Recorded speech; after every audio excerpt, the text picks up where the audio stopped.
Hello guys. Today we have to learn about 5.7 in fifth chapter bioplastic. Last વિડીયોમાં આપણે 5.6 બરાબર છે બાયોફ્યુલ્સ આપણે કમ્પ્લીટ કરેલું હતું. એની અંદર મેઇનલી આપણે ઇથેનોલ ફ્રોમ બાયોમાસ અને મિથેન ફ્રોમ બાયોમાસ બરાબર છે આના વિશે આપણે ડિસ્કસ કરેલું હતું. તો આજના ટૉપિકની અંદર આ ચેપ્ટરમાં કહી શકાય કે લાસ્ટ ટોપિક છે બરાબર છે બાયોપ્લાસ્ટિક. તો ને બાયોપ્લાસ્ટિકની અંદર પણ 2-3 સબ પોઈન્ટ આવશે જેમ આપણે 5.6ની અંદર જોયા હતા તેવી રીતે. તો જોઈએ બાયોપ્લાસ્ટિક બરાબર.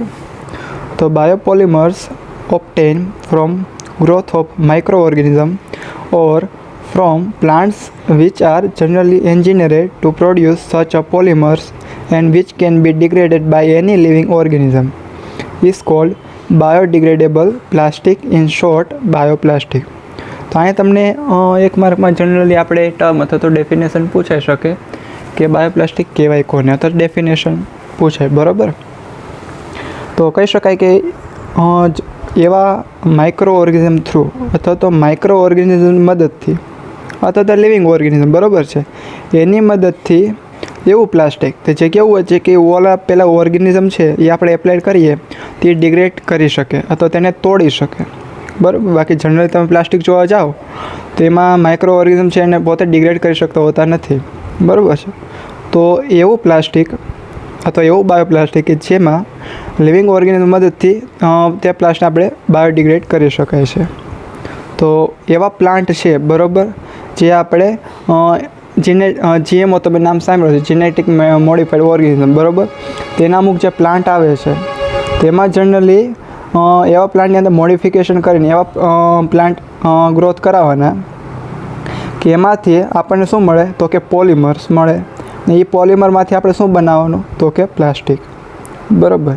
તેવું બાયોપોલિમર બરાબર ક્યાંથી લેવાનું તો કે કહી શકાય પ્લાન્ટમાંથી અથવા તો અમુક પ્રકારના માઇક્રો ઓર્ગેનિઝમમાંથી પણ એવું પોલિમર મળી રહેતું હોય છે બરાબર છે કે જે જનરલી આપણે ફર્ધર યુઝ થઈ ગયેલું પછી આપણે શું કરી શકીએ તો લિવિંગ ઓર્ગેનિઝમ મદદથી એને ડિગ્રેડ કરાવી શકાય બરાબર છે. તેને આપણે શોર્ટ ટર્મ કહી શકાય કે bioplastic. At present bioplastic is produce mainly via 2 main methodology. તો જોવા જઈએ તો બાયોપ્લાસ્ટિક છે બરાબર બે અલગ અલગ મેથડ કહી શકાય કે એના થ્રુઆઉટ આપણે પ્રોડ્યુસ કરી શકાય. તો પેલું છે ગ્રોવિંગ પ્લાસ્ટિક ઇન પ્લાન્ટ બરાબર. એટલે જે બાયોપોલિમર છે તો જે આપણે પ્લાસ્ટિક આપણે છે બરાબર એ પ્લાન્ટ અમુક પ્રકારની એવા એન્જિનિયર પ્લાન્ટ બરાબર જેને ગ્રોથ કરાવવાના એમાંથી આપણને પોલિમર્સ મળે એમાંથી આપણે પ્લાસ્ટિક બનાવતા હોઈએ તે. સેકન્ડ ટેકનિક અથવા સેકન્ડ મેથોડોલોજી છે ગ્રોવિંગ અથવા તો accumulating plastic in micro organism બરાબર છે કે માઇક્રો ઓર્ગેનિઝમ છે પોતે બાય પ્રોડક્ટ તરીકે પોતે બરાબર શું કહે પ્રોડ્યુસ કરે બાયોપ્લાસ્ટિક અથવા તો એવા પોલિમર્સ બાયોપોલિમર્સ કે એના થ્રુઆઉટ પણ આપણે કહી શકાય કે બાયોપ્લાસ્ટિક આપણે જનરલી પ્રોડ્યુસ કરી શકાય છે. તો અહીંયા તમને ડેફિનેશન અને બે અલગ અલગ મેથડ થ્રુ બાયોપ્લાસ્ટિક આપણે મેળવી શકાય એ વાત તમને કીધી છે. ને જોઈ શકો બાયોપ્લાસ્ટિક કેવું છે તો કે રિસાયકલ પ્લાસ્ટિક છે અથવા તો બાયોડિગ્રેડેબલ પ્લાસ્ટિક છે અથવા તો એને આપણે બાયોપ્લાસ્ટ જનરલી કહેતા હોય છે bioplastic. Biotechnology and agriculture industry have 3 main approach in produce bioplastic. તો બાયોટેકનોલોજી અથવા તો એગ્રીકલ્ચર ઇન્ડસ્ટ્રી લેવલે જોવા જઈએ બરાબર તો 3 અલગ અલગ એપ્રોચીસ આપેલા છે એના થ્રુઆઉટ બાયોપ્લાસ્ટિક પ્રોડ્યુસ કરવામાં આવતું હોય છે. તો ફર્સ્ટ કહે છે converting plant sugar to plastic by fermentation. એટલે કે અમુક એવા પ્લાન્ટ છે બરાબર એની સુગર ને જેને આપણે ફર્મેન્ટેશન થ્રુઆઉટ આપણે એને પ્લાસ્ટિકમાં કન્વર્ટ કરી શકાય. ફર્સ્ટ એપ્રોચીસ એ થયો.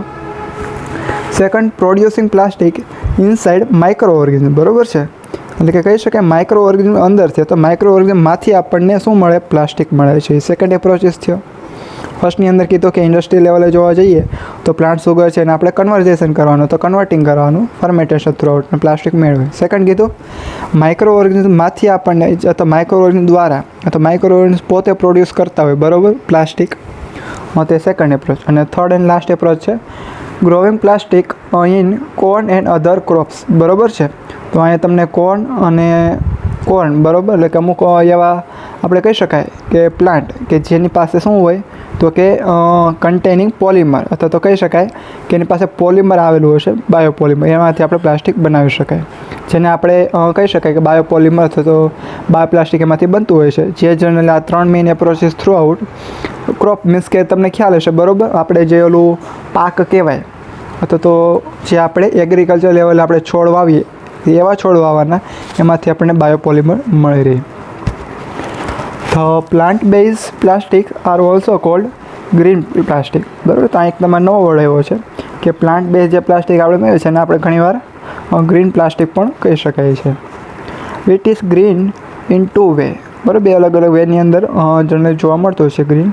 It is made from plant, બરાબર. જનરલી જોવા જઈએ તો પ્લાન્ટમાંથી જ બનતું હોય છે, અથવા પ્લાન્ટ દ્વારા જ આપણને પ્રોડક્ટ મળતી હોય છે. It will be made from renewable sources, બરાબર. તેને પાછો આપણે ફરીવાર અથવા તો વારંવાર આપણે કહી શકાય કે મેળવી શકાય છે, એવું નથી કે એકવાર બરાબર એક જ વાર મળે આપણને. And biodegradable upon and disposal, બરાબર. એટલે કે કહી શકાય કે જનરલી યુઝ થઈ ગયા પછી એને આપણે ઇઝીલી બાયોડિગ્રેડેબલ અથવા ડિગ્રેડેશન કરાવી શકાય, એટલા માટે કહી શકાય કે ડિસ્પોઝલ તરીકે પણ આપણને ઇઝી પડશે ડિસ્પોઝ કરવામાં. પછી અમુક કંપનીના નામ આપેલા છે જે જનરલી અત્યારે કહી શકાય કે બાયોપ્લાસ્ટિક બનાવે છે. એક માર્કમાં કદાચ પૂછાય તો 2 થી 3 કંપનીના નામ તમે યાદ રાખી શકો છો, પેપરને ટફ કરવો યુનિવર્સિટીને તો. તે કંપનીના નામ છે બાયોપ્લાસ્ટિક પ્રોડ્યુસ કરતી હોય તેવી અથવા બનાવતી હોય એવી: મોસેન્ટો, બાયર્સ, પછી BASF, પછી ઓમ એન્જિનિયર્સ, પછી FSAIEX એટલે કે FSX, અથવા તમને જે રીતના બરાબર પ્રોનાઉન્સિએશન કરતા હોય એ રીતના યાદ રાખી શકો. ક્યાંય તમને લગભગ 5 કંપનીના નામ આપેલા છે, 3 તમે કોઈ બી યાદ રાખી લો, બરાબર. જેમ કે મોસેન્ટો, બેયર, BASF અથવા ઓમ એન્જિનિયર, તો 5 પણ યાદ રહી જાય એમ છે, બરાબર, કે જે પ્લાસ્ટિક છે જનરલ પ્રોડ્યુસ કરે છે.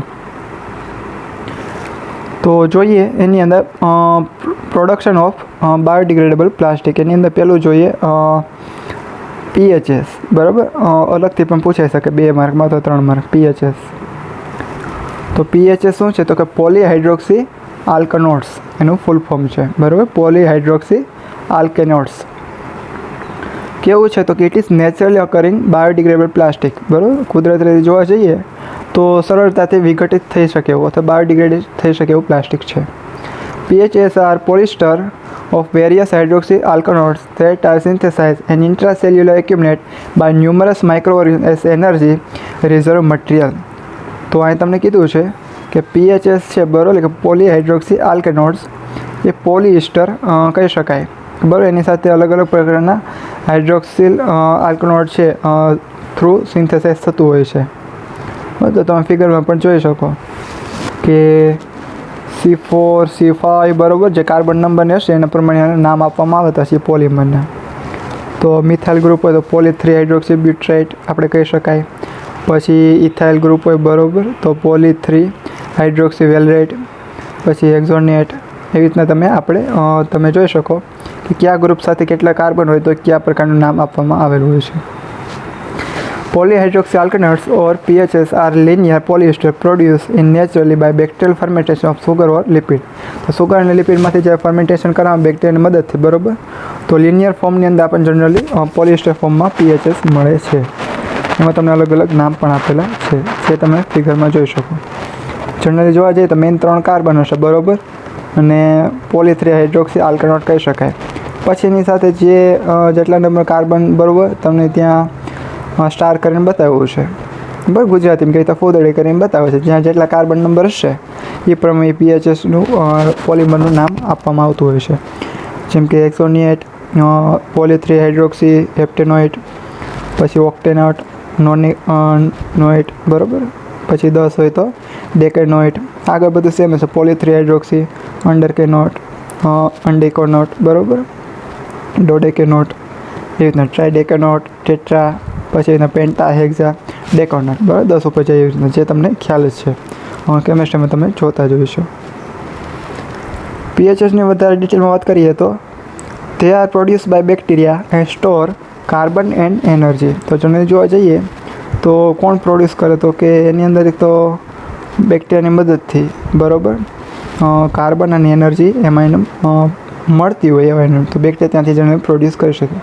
More than 150 different monomers can be combined with this family to give material with extremely different property. 150 કરતાં પણ વધારે અલગ અલગ મોનોમર છે, બરાબર, જનરલી કમ્બાઈન થઈને આ ટાઈપનું મટીરિયલ છે અને અલગ અલગ પ્રોપર્ટી વાઇઝ અથવા વિવિધતાવાળું જોવા મળતું હોય છે. These plastic are biodegradable and are used in the production of bioplastic. આ પ્લાસ્ટિક એવું છે કે બાયોડિગ્રેડેશન એટલે કે ઇઝીલી આપણે એને બરાબર વિઘટિત કરી શકાય છે અને પ્રોડક્શન યુઝ બરાબર બાયોપ્લાસ્ટિક પ્રોડક્શનમાં પણ યુઝ થાય છે. They can be either thermoplastic or elastomeric material, બરાબર, અને with melting point ranging from 40 to 180 degree Celsius, બરાબર. તો એની મેલ્ટિંગ પોઈન્ટ આપ્યો છે રેન્જ 40 થી 180 ડિગ્રી સેલ્સિયસ, એટલે કે થર્મોપ્લાસ્ટિક છે, સાથે સાથે ઇલાસ્ટોમેરિક છે એટલે કે સ્ટ્રેચેબલ છે. ઇલાસ્ટિક મીન્સ સ્ટ્રેચેબલ, બરાબર. તો mechanical property and biocompatibility of PHS can also be change by blending, બરાબર. તો જો આની અંદર મિક્સિંગ કરવામાં આવે તેની મિકેનિકલ પ્રોપર્ટી એમાં પણ આપણે ચેન્જ કરી શકાય, બરાબર. તેને મેચ થતી એવી રીતના એને આપણે મોડિફાઈડ કરી શકાય. Modifying the surface of combining PHA with other polymers, બરાબર. તો બીજા પોલિમર સાથે પણ આપણે એને મોડિફાઈડ કરી શકાય. Enzymes and inorganic material making it possible for a wider range of application. તો એન્ઝાઇમ અને જે ઇનઓર્ગેનિક મટીરિયલ યુઝ કરો એના થ્રુઆઉટ અલગ અલગ એને અલગ અલગ જગ્યાએ ઉપયોગ થતો અલગ અલગ સ્ટ્રક્ચરમાં પણ જોવા મળશે. પછી વાત કરેલી છે famous company Monsanto began working to produce more flexible PHA within a common agriculture plant, બરાબર. તો એગ્રીકલ્ચર પ્લાન્ટ લેવલે જોવા જઈએ તો મોસાન્ટો જે કંપની છે, બરાબર છે, સૌથી વધારે કહી શકાય કે પ્રોડ્યુસ કરે છે બાયોપ્લાસ્ટિક અથવા તો ફ્લેક્સિબલ પીએચએ, બરાબર, સૌથી વધારે કહી શકાય. તો એ જનરલ જોવા જઈએ તો કોર્ન, બરાબર છે, કોઈ કોર્ન પ્લાન્ટ છે, મકાઈ, બરાબર, એના રિલેટેડ એગ્રીકલ્ચર જે પ્લાન્ટ છે, બરાબર, તેના થ્રુઆઉટ મોસાન્ટો કંપની છે ફ્લેક્સિબલ પીએચએ બાયોપ્લાસ્ટિક પ્રોડ્યુસ કરે છે.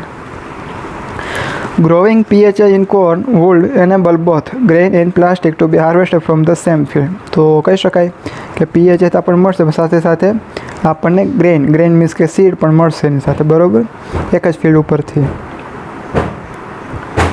In such plant plastic production would not complete with food production, બરાબર. તો આ પ્લાન્ટની અંદર કહી શકાય કે જો પ્લાસ્ટિક પ્રોડક્શન કરતા હોય સાથે સાથે ફૂડ પ્રોડક્શન કમ્પ્લીટલી ત્યાં જોવા મળતું નથી. શું કામ? કારણ કે એનું રીઝન આપે by modifying the genetic makeup of plant crop so that it can direct synthesize plastic in it, બરાબર. એટલે કે જેનેટિકલી મોડિફાઈડ કરેલો પ્લાન્ટ હશે તેના થ્રુઆઉટ એ પ્લાન્ટ છે કહી શકાય કે પ્લાસ્ટિક અથવા તો પોલિમર્સ છે, બરાબર, એનું સિન્થેસિસ વધુ કરતું હશે. કારણ કે ફૂડ પ્રોડક્શન છે આપણે જરૂરી નથી, આપણે મેઇન એમ શું છે તો કે બાયોપોલિમર્સ એમાંથી મળે. તો ધીસ ઇઝ ડન બાય કેવી રીતના આપણે ડન કરી શકાય આ વસ્તુ? તો કે ઇન્સર્ટિંગ એન્ઝાઇમ ઇન ધ પ્લાન્ટ. તો પ્લાન્ટની અંદર અમુક ટાઈપના એન્ઝાઇમ આપણે એડ કરીને એન્ટર કરાવીને inserting PHS gene into the plant, એટલે અમુક ટાઈપના જીન આપણે, બરાબર, જે આપણે જીનેટિકના પેપરમાં તમારે ટીવીમાં આવ્યું તો હશે, તમે બેઝિક પણ જોઈ ગયા છો, બરાબર. જીન મીન્સ કે જનીનો, એને જે જરૂરી જનીનો હશે પ્લાન્ટના એ પણ આપણે એન્ટર કરાવીને. ફોર એક્ઝામ્પલ, તો જેનેટિકલી એન્જિનિયર પ્લાન્ટ, એક પ્લાન્ટનું નામ આપેલું છે એરાબિડોપ્સિસ થેલિયાના, બરાબર, જે જનરલી કહી શકાય produce a brittle type of PHA. Brittle means બરડ, થોડુંક બરડ ટાઈપનું પોલિમર અથવા પોલીહાઇડ્રોક્સી, બરાબર, આપણે જે જોયું તે પ્રોડ્યુસ જનરલી કરતું હશે. ત્યાં એક સ્પીસીસ નામ યાદ રાખી શકો, બરાબર. એન્જિનિયર પ્લાન્ટ છે એરાબિડોપ્સિસ થેલિયાના, જે પ્રોડ્યુસ શું કરે છે તો કે brittle type of PHA. Production of PHA using transgenic technology comprises, બરાબર. ટ્રાન્સજેનિક કહી શકાય કે એના અકોર્ડિંગ જોઈએ તો ત્યાં કઈ પ્રોસેસ થતી હશે તો કે direct production of PHA S by photosynthesis through direct આપણે પ્રોડક્શન કરી શકાય એઝ અ ક્રોપ ગ્રોથ લેવલે, બરાબર, અથવા એગ્રીકલ્ચર લેવલે. ઇનડાયરેક્ટ પ્રોડક્શન જોવા જઈએ તો ફર્મેન્ટેશન થ્રુ આઉટ આપણે કરી શકાય છે. In both cases raw material are simply carbon dioxide, water, glucose which are derive from the plant crop, બરાબર. જનરલી જોવા જઈએ તો કાર્બન ડાયોક્સાઇડ, વોટર, ગ્લુકોઝ ને કહી શકાય જે આપણે પ્લાન્ટ ક્રોપને આપીએ છીએ એ જ રો મટીરિયલ બંને જગ્યાએ યુઝ થશે. હવે જોવાના છે લાસ્ટ પોઈન્ટ છે પીએચએસને, બરાબર. તો અલગ અલગ પોઈન્ટ છે ને એમાં જનરલી તમે 3 માર્ક નાખો ક્વેશ્ચન પ્રિપેર થયા તો 5 માર્કમાં પણ પૂછાઈ શકે. તો બાયોડિગ્રેડેબિલિટી કેવી છે પીએચની જોઈએ. તો PH are degraded upon subsequent exposure to soil compost or marine sedimentation. બરાબર. તો સોઇલની અંદર ઇઝીલી કમ્પોસ્ટિંગ થઈ શકે તો ડિગ્રેડ થઈ શકે તો મરાઇનની અંદર સેડિમેન્ટ થઈ જશે. બરાબર. તો પછી પણ કહી શકાય કે ઇઝીલી ડિગ્રેડ તૈયાર થતું હોય છે. pH has a good resistance to moisture water and are stable under normal storage condition. તો નોર્મલ સ્ટોરેજ કન્ડિશન અંદર સ્ટેબલ રહેશે અથવા તો મોઇસ્ચર વોટર હોય. બરાબર. તો પણ ઇઝીલી આપણને પ્રોબ્લેમ ન થાય, યુઝ કરી શકાય છે. બાયોડિગ્રેડેશન ઓફ પીએચ ઇઝ ડિપેન્ડન્ટ કોના ઉપર ડિપેન્ડ કરે તો કે માઇક્રોબિયલ એક્ટિવિટી, ઇક્વિપમેન્ટ અથવા તો જે સરફેસ એરિયા છે એના ઉપર, ટેમ્પરેચર, પીએચ, મોલિક્યુલર વેઇટ, ક્રિસ્ટલિટી આ બધા ઉપર ડિપેન્ડ કરે છે. Biodegradation start when microorganisms being growing on the surface of the plastic and secrete enzyme that break down the polymer into its molecule. બરાબર. તો બાયોડિગ્રેડેશન કેવી રીતના થશે આ પ્લાસ્ટિક પીએચએસનું તો કે માઇક્રો ઓર્ગેનિઝમની સરફેસ ઉપર ગ્રો થશે અને ત્યાં પછી પોતે ઓર્ગેનિઝમ અમુક ટાઈપના એન્ઝાઇમ્સ સિક્રેટ કરશે અને એના થ્રુ જે પોલિમર છે બરાબર એનું બ્રેકડાઉનની પ્રોસેસ ત્યાં થશે ને સ્મોલ મોલિક્યુલમાં કન્વર્ટ થશે પોલિમરમાંથી. Carbon source for the growth. બરાબર. ગ્રોથ માટે ત્યાં કાર્બન સોર્સ જરૂરી છે. In aerobic environment the polymer are degraded to CO2 and H2O. તો એરોબિક એન્વાયરમેન્ટની અંદર વાત કરીએ તો પોલિમર છે ડિગ્રેડ થઈને કાર્બન ડાયોક્સાઇડ અને H2Oમાં કન્વર્ટ થશે. Various in aerobic environment the degradation production of carbon dioxide અને CH2. તો એને એરોબિક કન્ડિશનની વાત કરતા હોય બરાબર તો ત્યાં કાર્બન ડાયોક્સાઇડ સાથે CH2 ત્યાં રિલીઝ થશે. તો આવી રીતના તમને અલગ અલગ ઘણા બધા પોઈન્ટ કીધા. બરાબર. કોના ઉપર ડિપેન્ડ કરે છે. પછી એક એક્ઝામ્પલ આપ્યું છે Arabidopsis thaliana brittle type of PH produce કરે છે. તો ઓવરઓલ તમારે કહી શકાય કે પ્રોડક્શન બાયોડિગ્રેડેબલ પ્લાસ્ટિકની અંદર એક પોલિમર આપણે જોયું PHS. બરાબર. ઇન ડિટેલ પણ પૂછાઈ શકે પોલીહાઇડ્રોક્સી આલ્કનોઇડ્સ. ને એક માર્કમાં બાયોપ્લાસ્ટિકની ડેફિનેશનમાં પૂછાઈ શકે. તો આજના વિડીયોમાં લગી રાખીએ. બરાબર.